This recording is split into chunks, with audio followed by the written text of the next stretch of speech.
في هذا الزمان يبرز أناس لا علم عندهم، لأن الإعلام يخدمهم ولأن الإعلام يرفعهم، فتكون لهم برامج تقدمهم إلى الناس وهم في حقيقة أمرهم لا عقل عندهم ولا علم عندهم ولا عدل عندهم، وإنما يريدون بأمة محمد صلى الله عليه وسلم الجهل والفتن. فواجب علينا أن نعرف العلماء الربانيين، سواء من يظهرون في الإعلام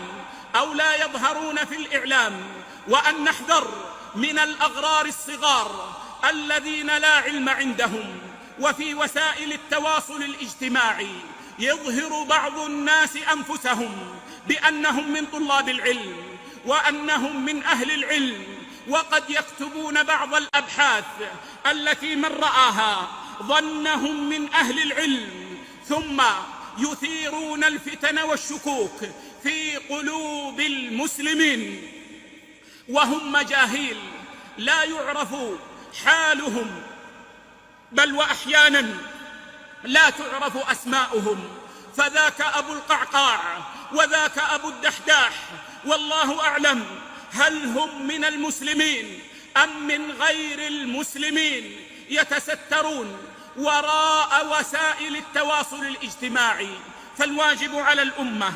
أن تحذر من هؤلاء وأن تلزم العلماء الربانيين، ومن سار على فتوى العلماء الربانيين برئت ذمته وسلم عند ربه سبحانه وتعالى.